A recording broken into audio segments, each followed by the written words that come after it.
Well, welcome. Tonight, we're going to see the world through the conservative eyes of our participants.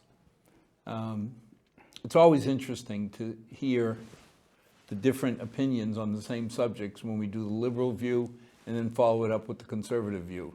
So I'm sure that there's 50% of you that will enjoy tonight's show and 50% that will cringe, because that seems to be the voting trend right now. Why don't we start with introductions? Thank you. My name is Chris Wilson. I'm a 20-year resident of Milford, Massachusetts, also a current town meeting member and school committee member. Ed Bertarelli, former Republican, Massachusetts Republican Party official and elected to a few local boards here. I am Jeff Nero, Precinct 8 town meeting member, lifetime Milford resident, and currently on the Board of Assessors. Been involved with the citizens from Milford and many groups. Many groups. When the events heat up, you and Donna seem to always be there. Try to help out the town. Well, why don't we start with, we have a new administration.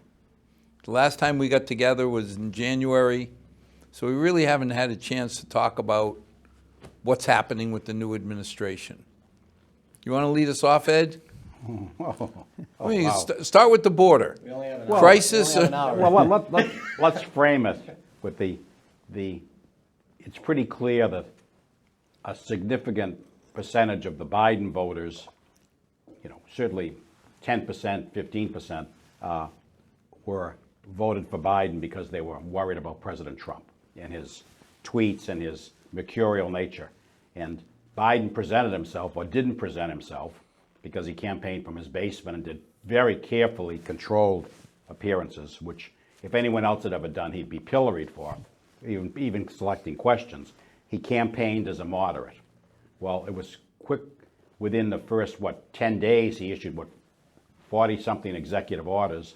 Basically, I guess the rule was undo everything that President Trump had done, including a solution he had about the borders, return people across the border, which had stopped a lot of the illegal immigration on the Mexican border. But before you go, Yep. didn't Trump do the same thing to the administration before him? He didn't.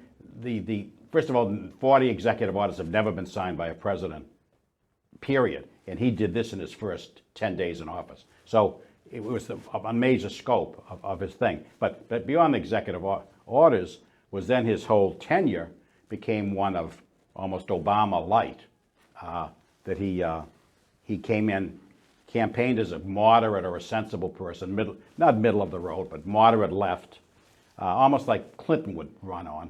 And again, Bill Clinton, I think, would recognize some of the things that Biden put in those first few days. And then his appointments, he basically saying that he was almost using a racial litmus test for his appointments and whatever. It was clear right down the line that he moved clearly over to the moderate left at the least. So that was just his first days.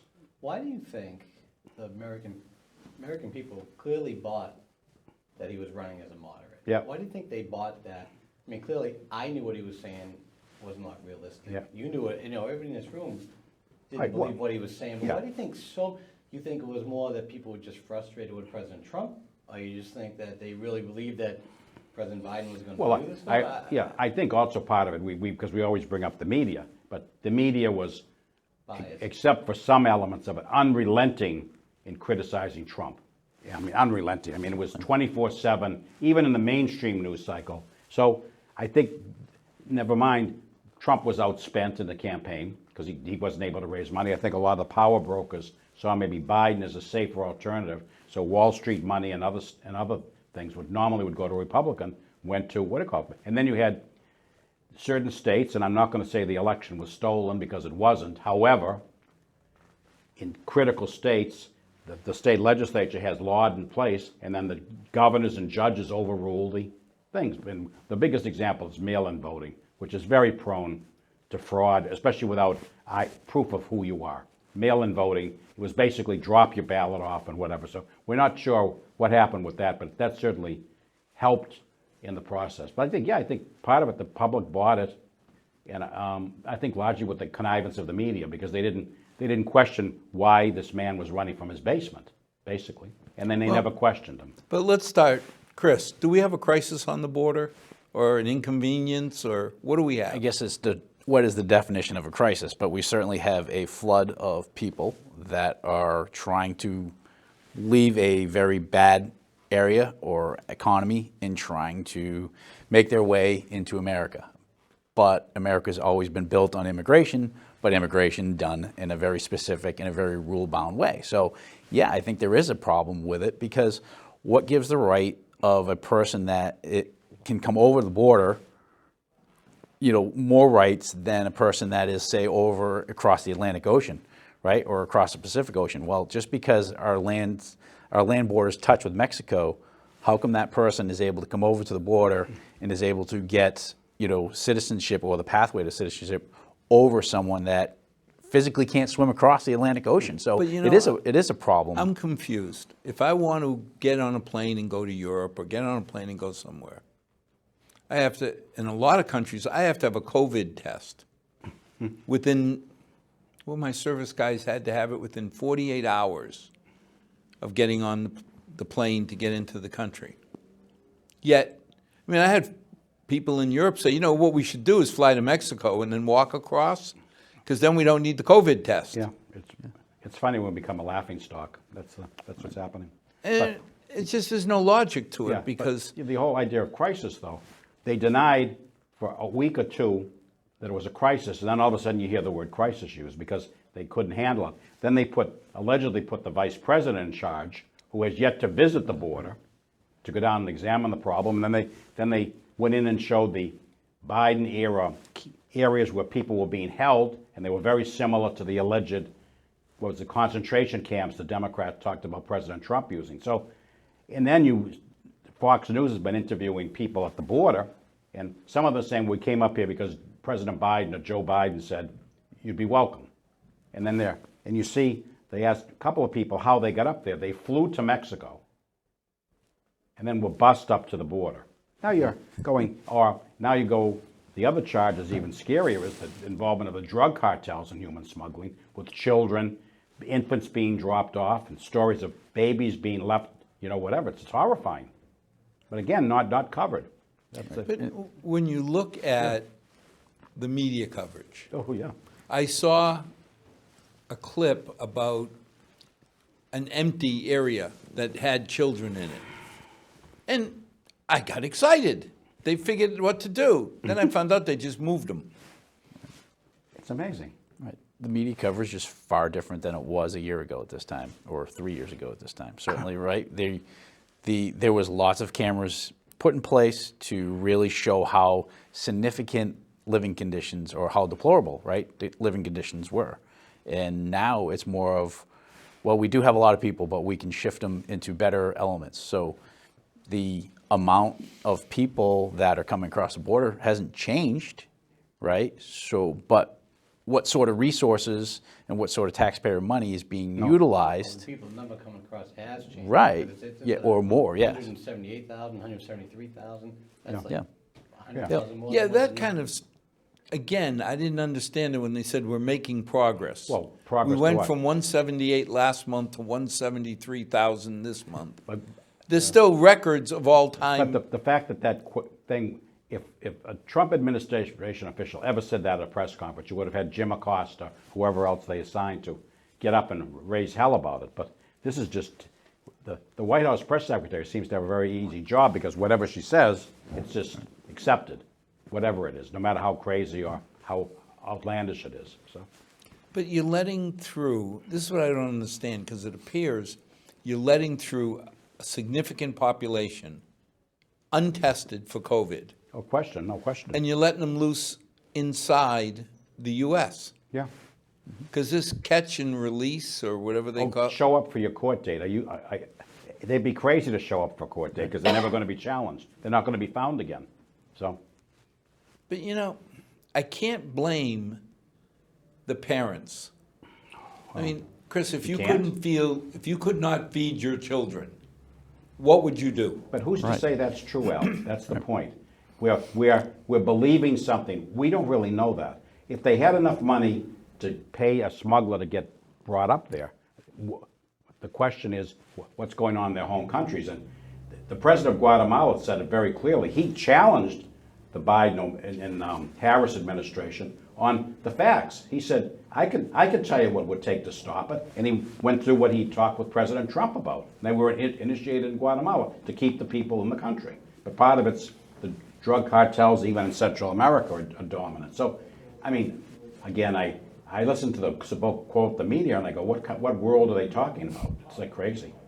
Yeah, I mean, Ed, think back, 1939, my grandfather came to this country.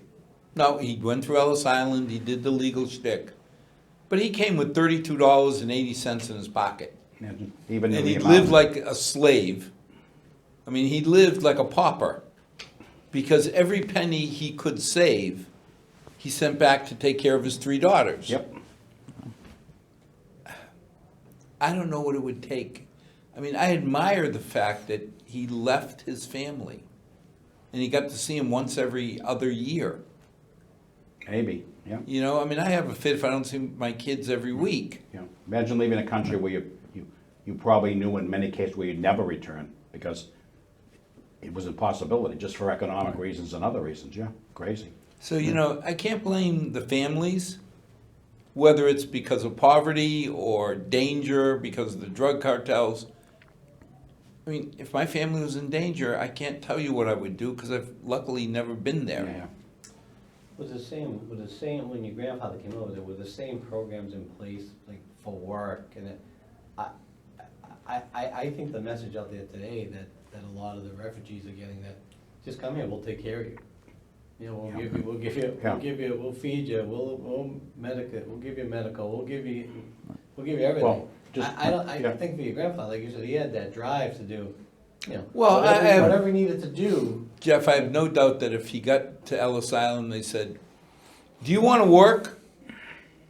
He said, well, you have a choice. You can get money from the government or you can go work. No. He probably would have said, no, I don't want to work. Okay, do you want to eat? Yes, then go to work. Well, Right. I think that was his choice. yeah. The other thing was though, But you know what I mean. many refugees, people coming over in that period from, 1900 on, the huge immigration. I mean, a lot of them didn't make the medical because they isolated people. If they just thought they had a disease, which is what you talked about before, we're not checking anyone. You were in not a very nice hospital on Ellis Island. You were just kept there till you recovered or whatever, because Or they didn't. Yeah, exactly.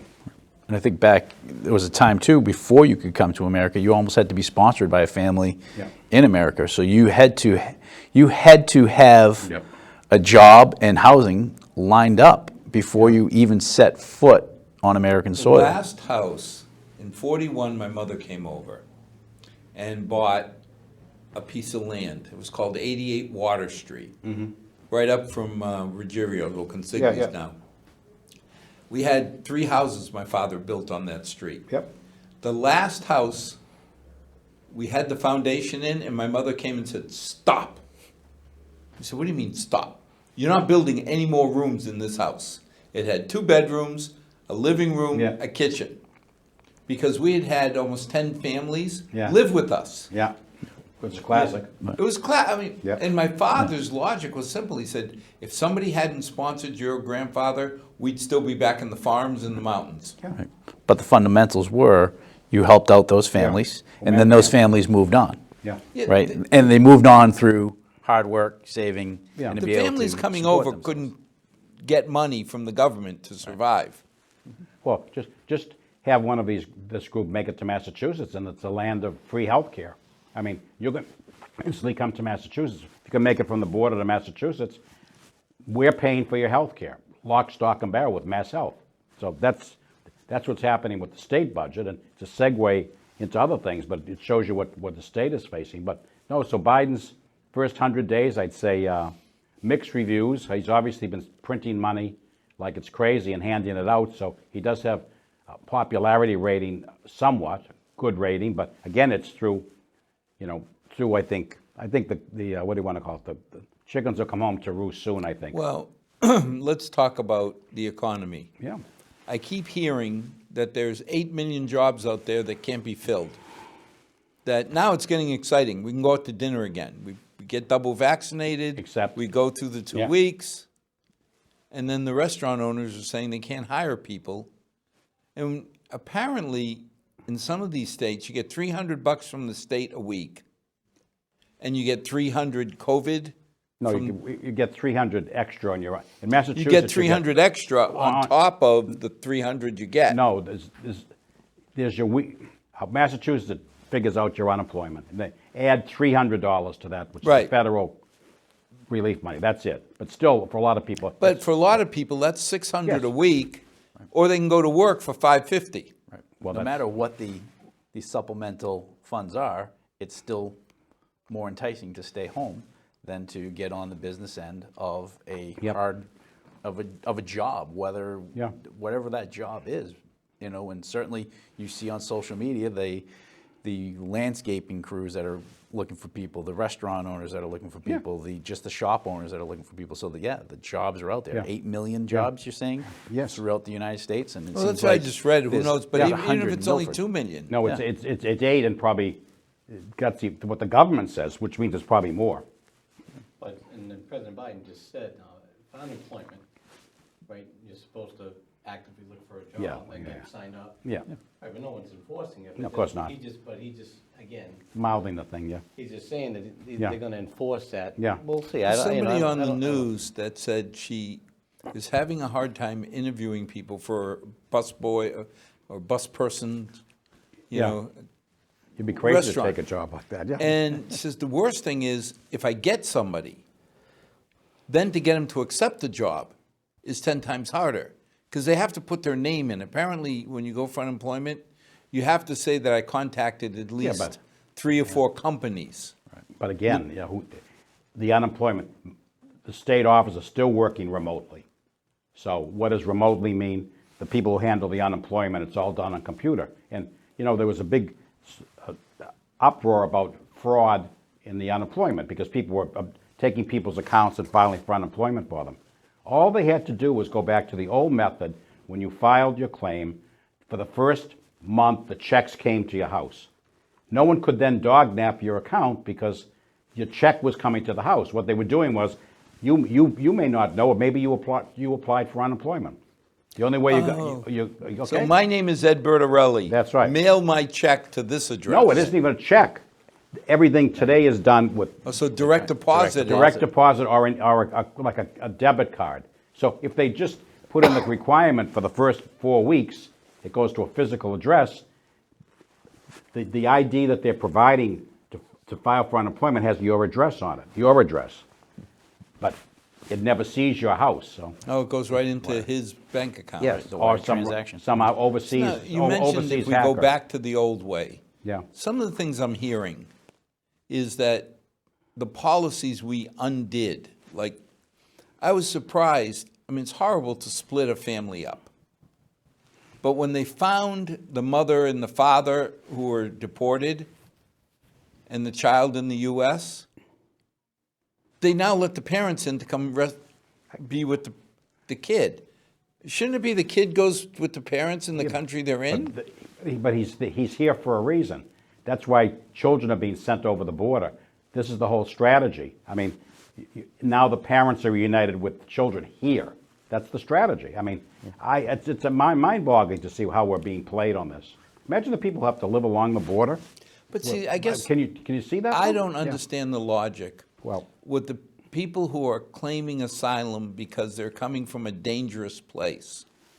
Now, if they came from a different country into Mexico and they settled in Mexico waiting for their asylum case, are they still in a dangerous place in Mexico? Mexico does not allow people to stay, okay?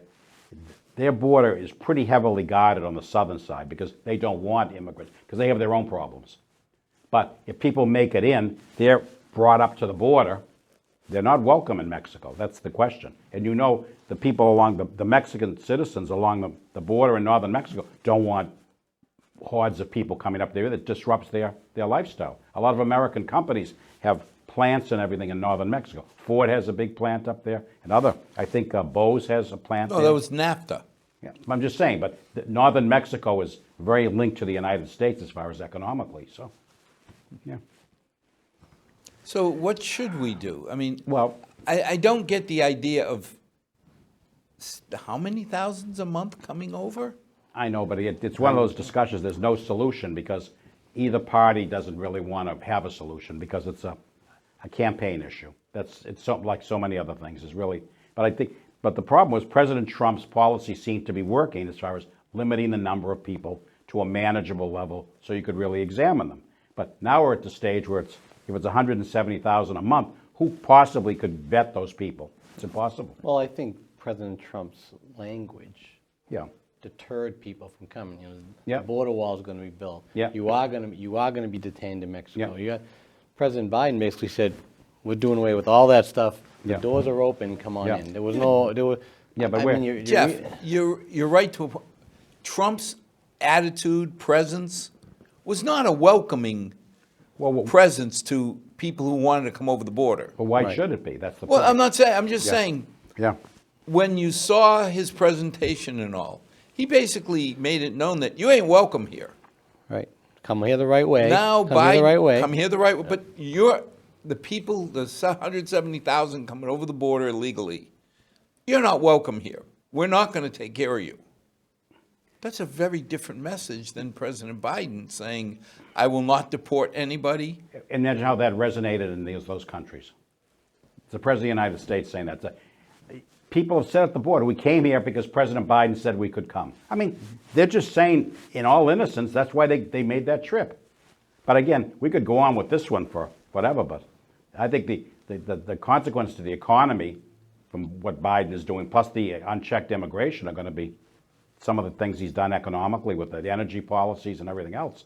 And with this unfettered immigration, it's going to be, I think, not good for the country. So, Well, the energy policies, for how long we've been told pipeline's bad. Again, I'm confused. This morning I read, I just put $40 worth of gas into my car. Right? That's a It's start. $3 something a gallon. I mean, a year ago it was $1 something. well, they're trying to blame the pipeline, but Biden's policies that the prices already were shooting up before that. So, No, but I think the point that Al's trying Yeah. to make is that the Biden administration has already kiboshed Keystone Pipeline coming from Yeah. Pennsylvania across. They killed it. Yeah. They don't want any pipeline coming out of Canada and down, and they killed it.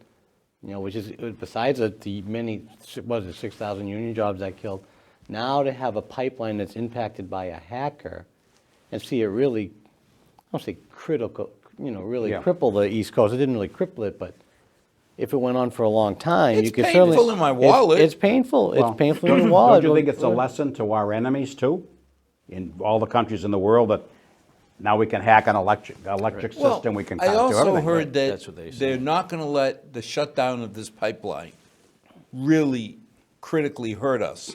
They're going to put 10,000 trucks on the road Oh, to move the fuel Yeah.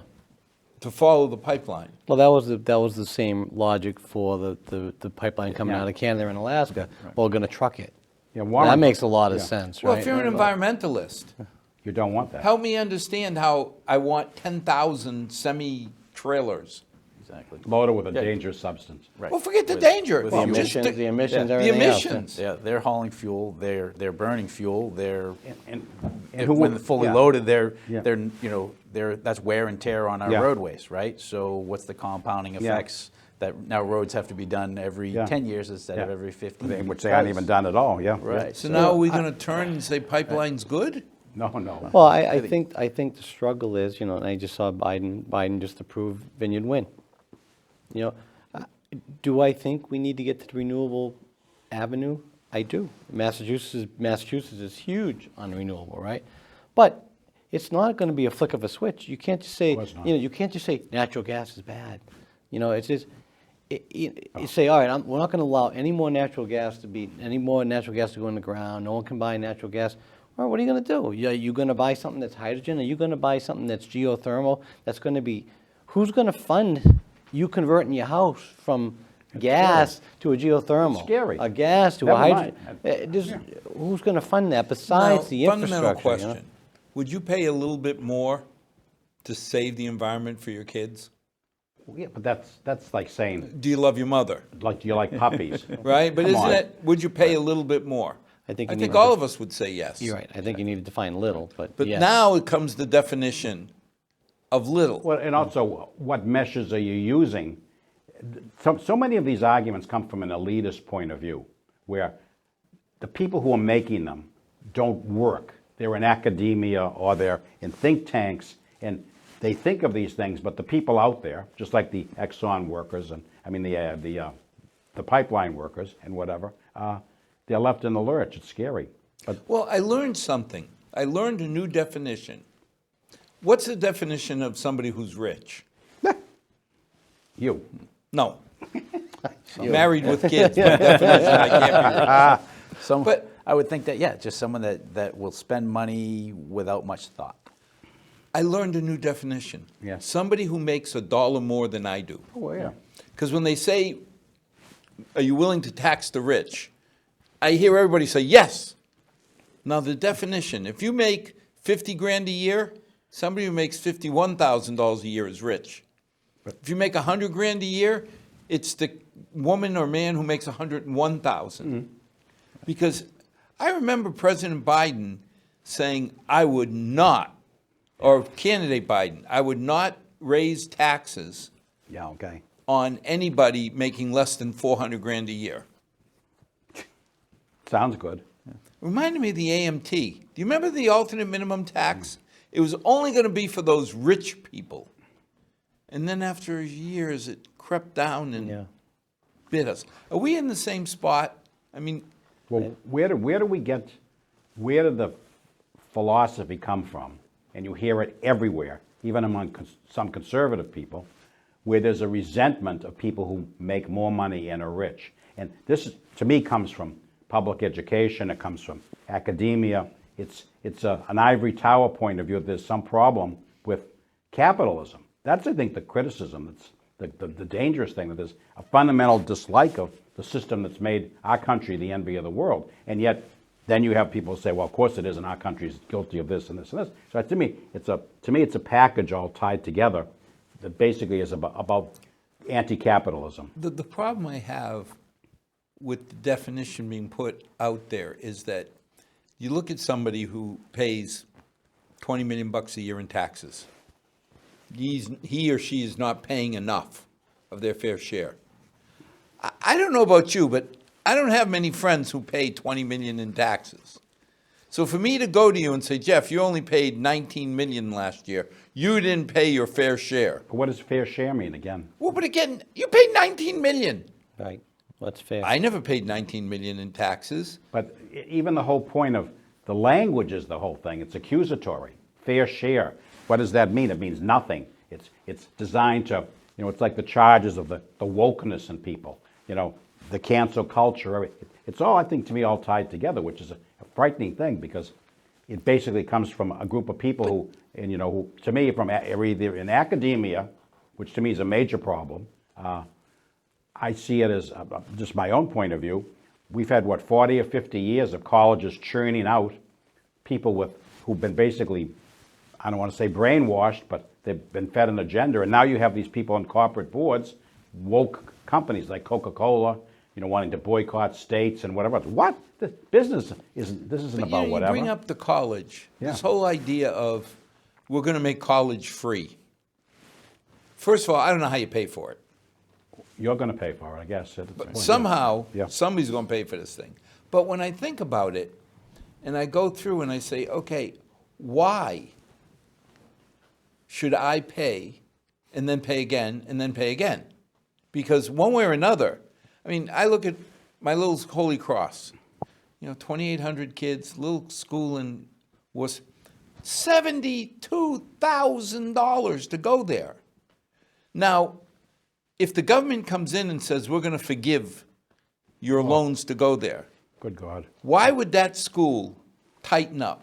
I mean, I see them tightening now because less and less people can afford to go there at 70 plus. Northeastern, 75,000 or something. That's crazy. But if you make it free money, But the other thing comes in, the sound business management of what they pay faculty members. in the state payroll in Massachusetts, some of the highest earners in the state are the medical. Chancellor of No, but they're also UMass. the medical school in Worcester, and then all the, how many dozen state universities and all the campuses of UMass, all the upper echelons of quote, management there. So it's basically, I mean, 250,000, 300,000, 400,000. I mean, you're shocked because you expect it to be, some other group of people, but you see the highest tiers are there. And how is an administrator aiding education? It's like when Senator Warren was a teacher at Harvard. What was she making to teach one course? $300 and something thousand? I mean, hello? You wonder why Now, your students are 70,000. I have no problem with when they complain about some of the CEO pay being too high, as long as it's based on performance. Lee Iacocca, I'll take $1 and take the rest in stock.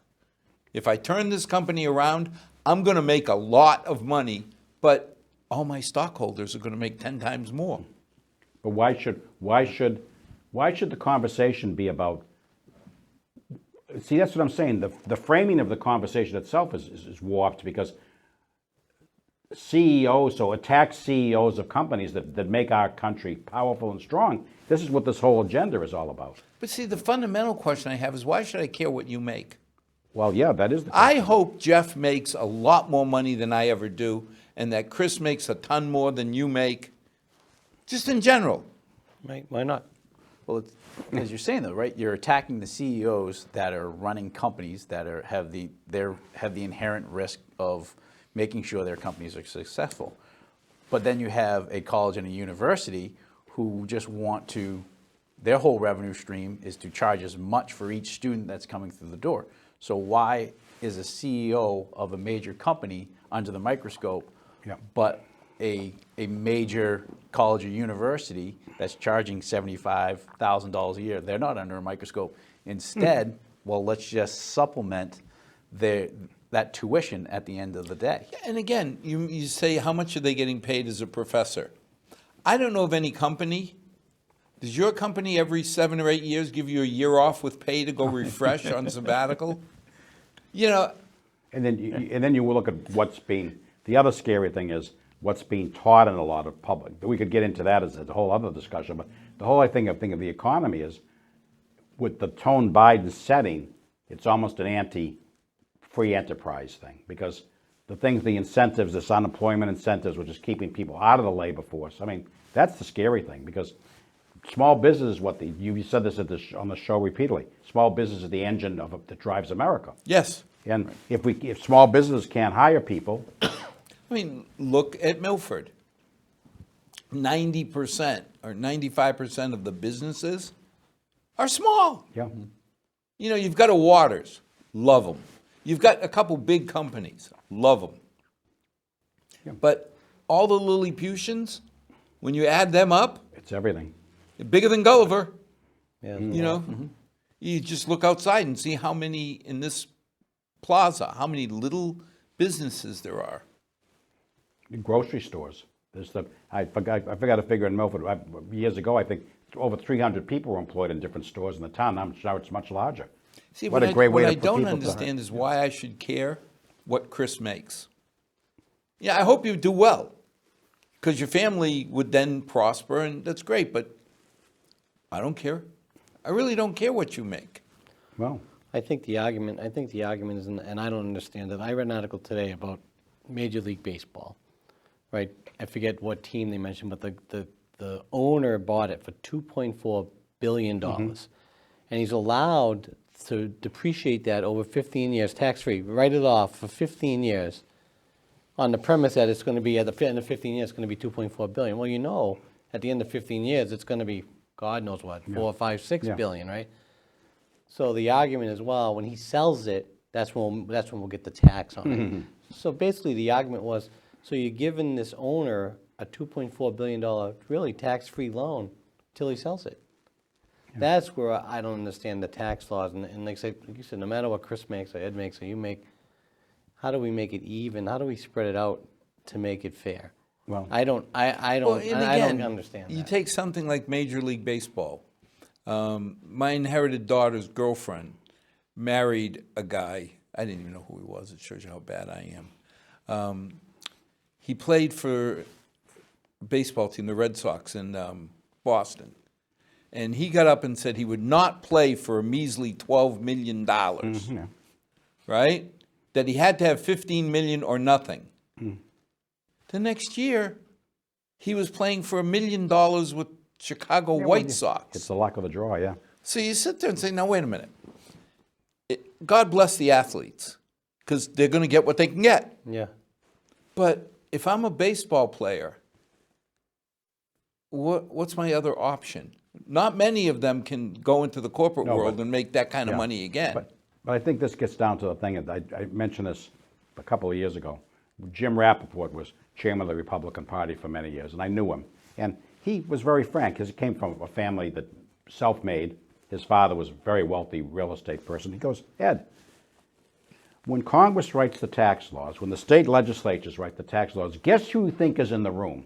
The very attorneys who are our attorneys. So the tax laws are influenced by the people who are wealthy enough to have attorneys and law firms who influence Who have a seat at the table. and subtly influence, like this write-off of a baseball team or this or that. But again, when you get into that area, you get into that dangerous thing of this envy and this resentment, though. Again, because I think Biden's the slogan's tax the rich now. I mean, that's the mantra of Alicia, whatever her name is, AOC. LMNOP, whatever. Yeah.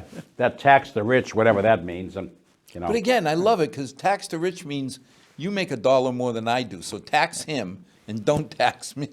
But even the term rich is like, it used to be a term of a compliment to people. Now it's like, it's like you remember Churchill used to say a lot about socialism, and so did Margaret Thatcher. That they knew what socialism was in England.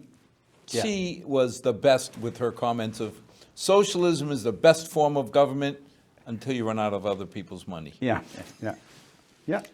Okay, let's get ready, because Uncle Ed's going to jump off the chair.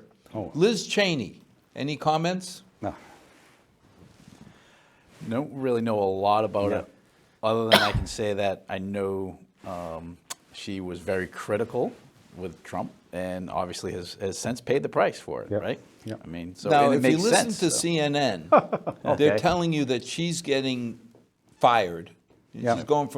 She's the number 3 Republican. Yeah, it's like an honorary position. Yeah, But set of she's conflict. number Yes, 3 that's right. Republican. Yes. You can call it honorary or not, but she's there. And she's getting booted because they're saying that she's getting fired because she's saying the truth. Any opinion or comment? Well, it's the truth in whose eyes, right? I mean, I've read so much on her and what the party views it, the truth in whose eyes. Clearly it's not in what the GOP's eyes are, right? They're not agreeing at anything that she's saying. But she's supposed to be a leader of the GOP. I get it, but who's really, I hate to say, who's really in favor in the GOP right now? It's President Trump.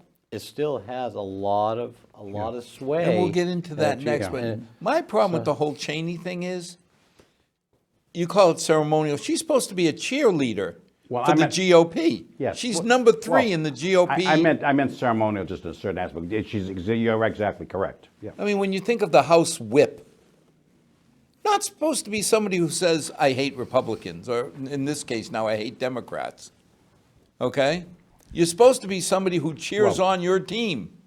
Now, if you can't, because she has the right not to like Trump, not to believe in what the GOP stands for, but you can't be a leader of the GOP and not like the GOP. No.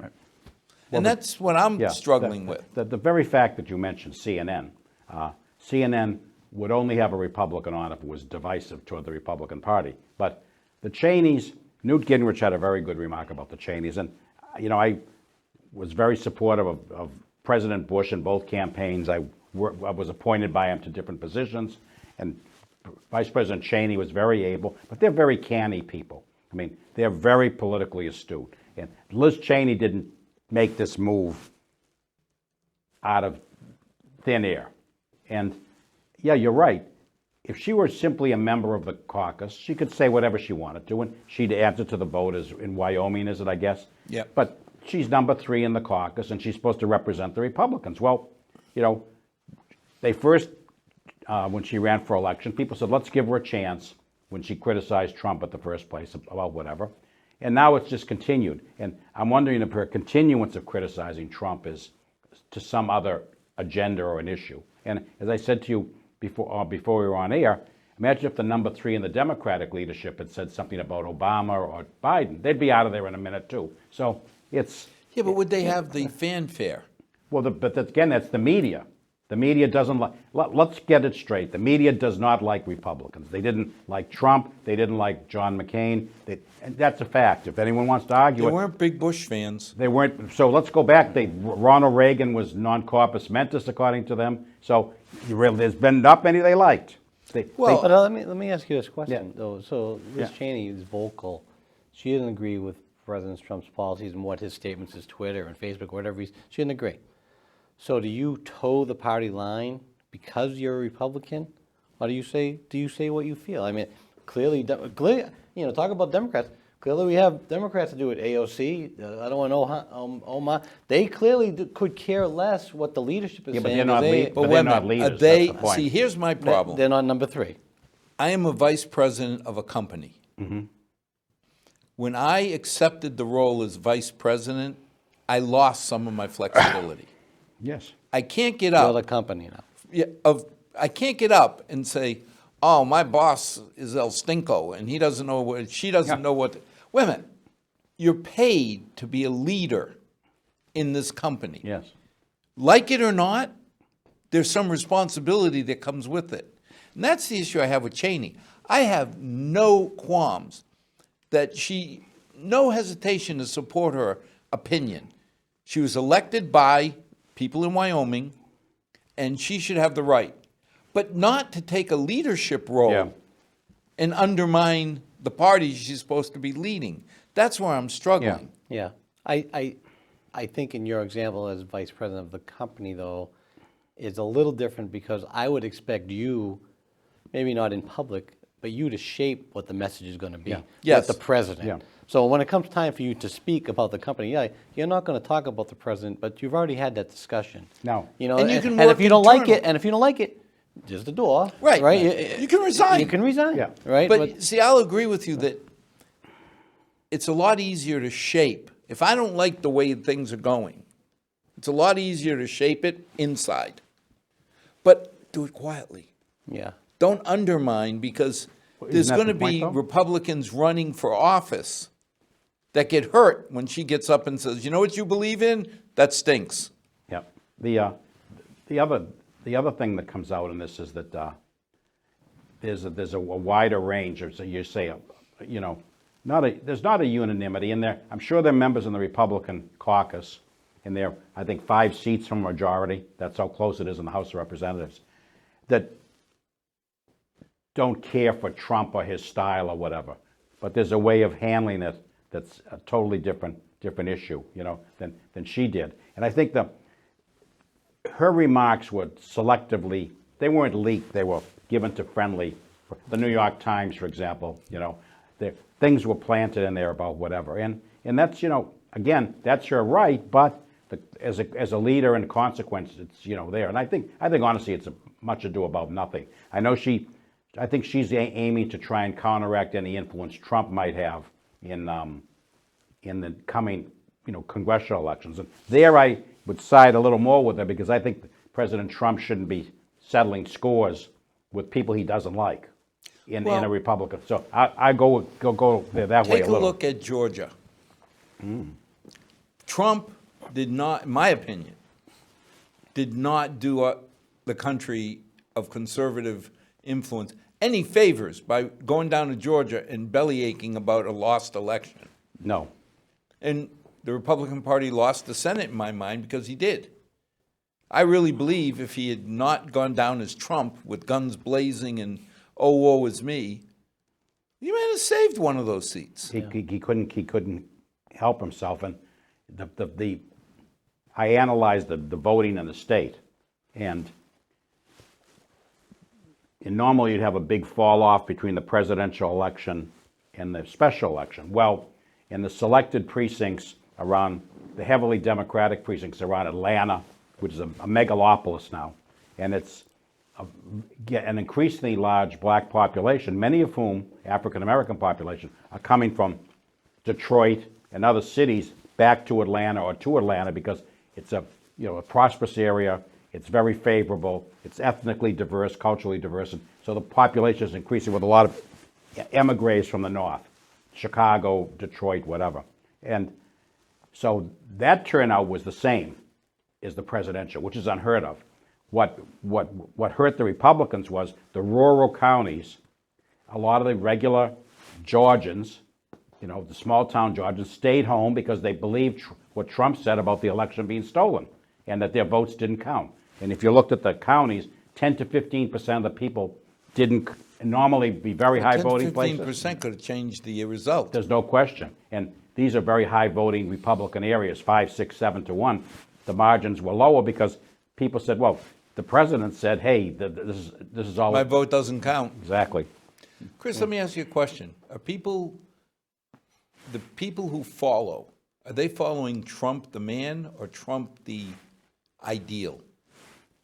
Trump the ideal, I would say. Certainly, I think they're definitely behind that because they're overlooking Trump the man that has a tendency, or not has a tendency, is continually goes on social media, and they may not approve of how he carries himself on social media, but I think they still approve of how he carries himself within the political realm. Jeff, the man or the ideal? Oh, I definitely think the ideal. I mean, Yeah. that's what I mean. How many Look at Trump. times- Look at President Trump with China. Look at How many President Trump times with did you find yourself saying, shut up?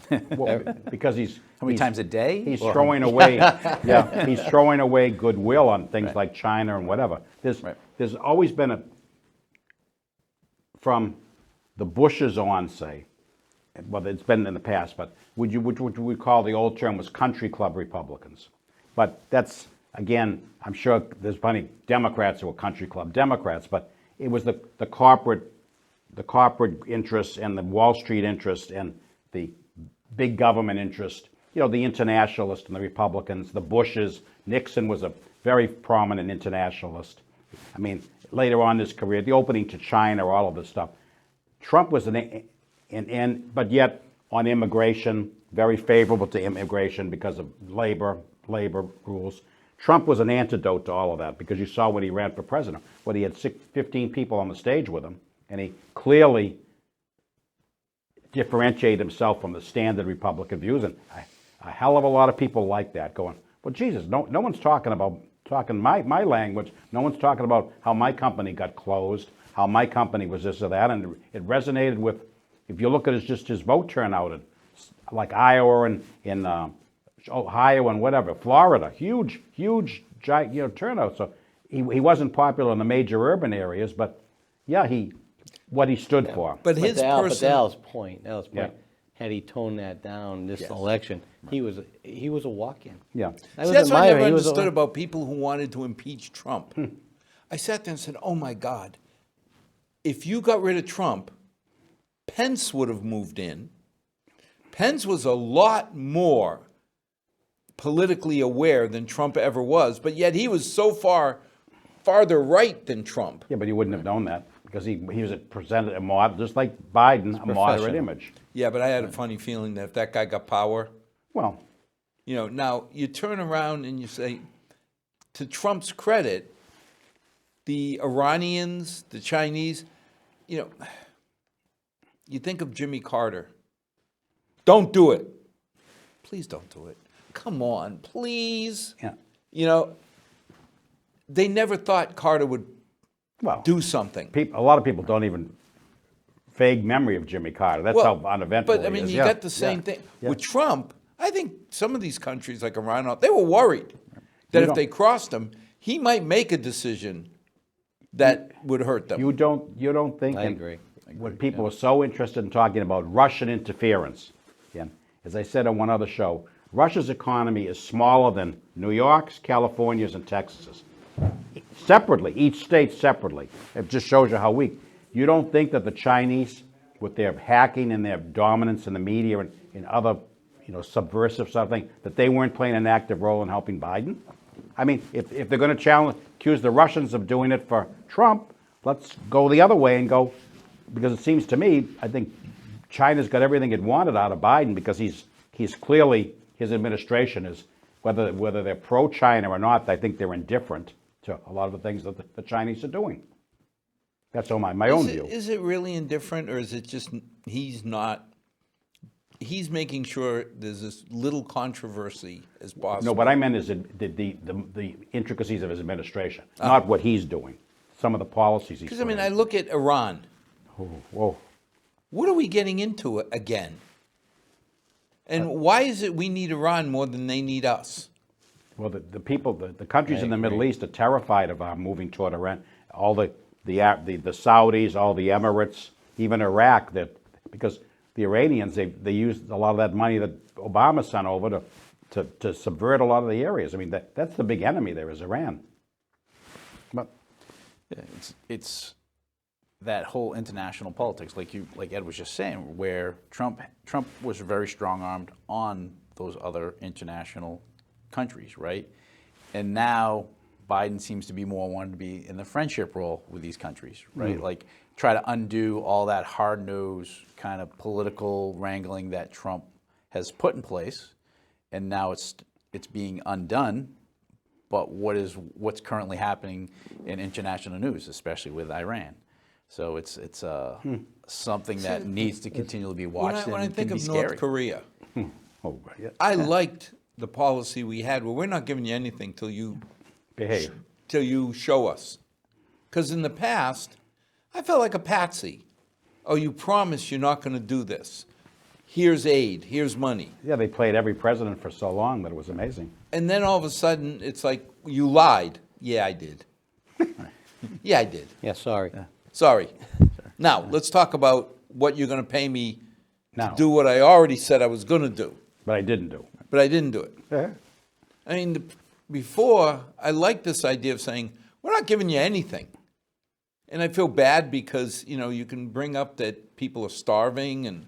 Oh, yeah. Okay. What about the simple thing?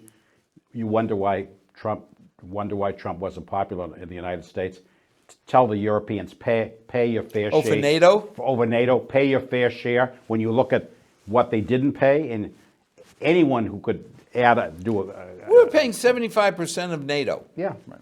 Well, I always felt like Trump looked at that through the lens of a CEO, right? He looked at it from a business standpoint. It wasn't a political look. It was a business standpoint. If he looked at it and said, well, why is my business paying 75% where everybody else is only paying 25%, but we're all supposed But to be we're doing in this it together. for you. Yep. Right. Right. So Yeah. again, he looked at it from a business sense. And I got a kick out of the French president when he got up and said, well, if we have to pay more, it's going to be based on buying military equipment that we make.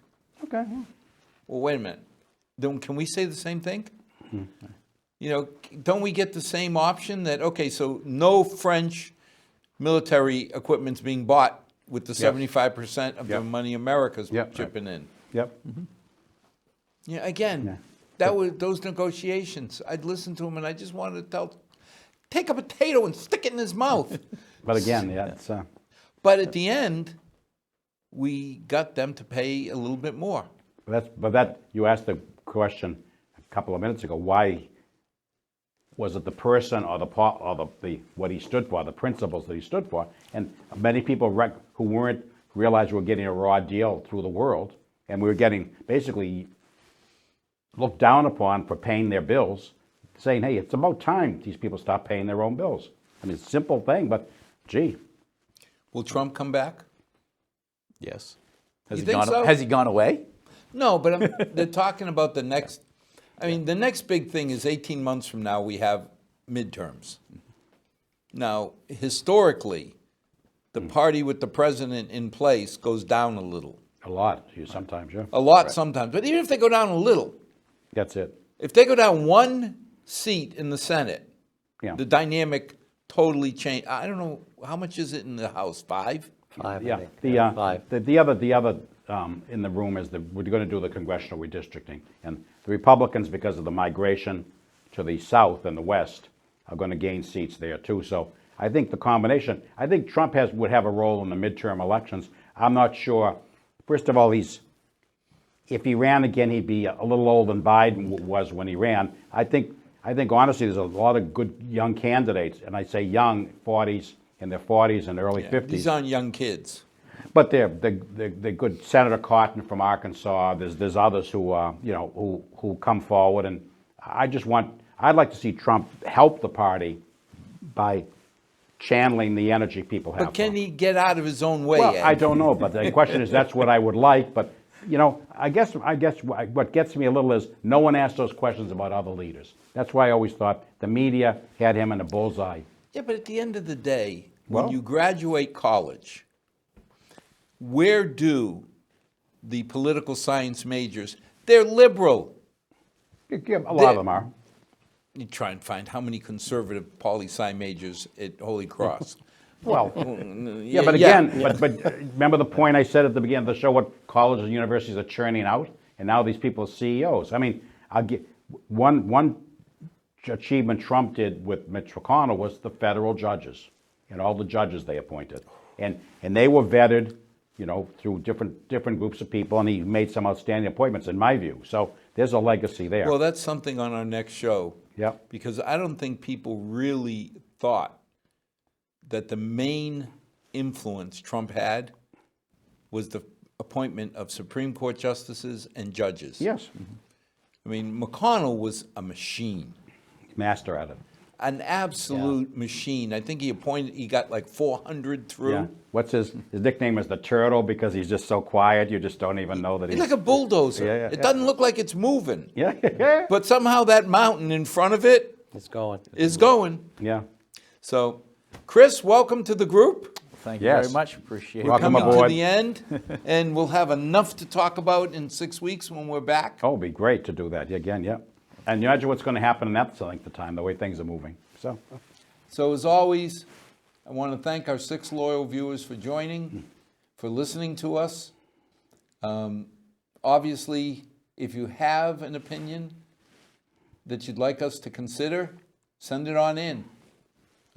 We get more and more people voicing both positive and negative comments, and all are welcome. So as always, may tonight be a good night. May God bless.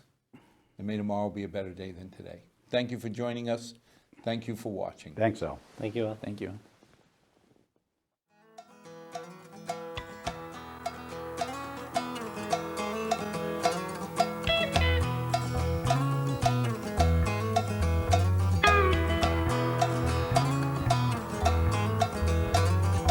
Far too long since I've been home. Been running all my life just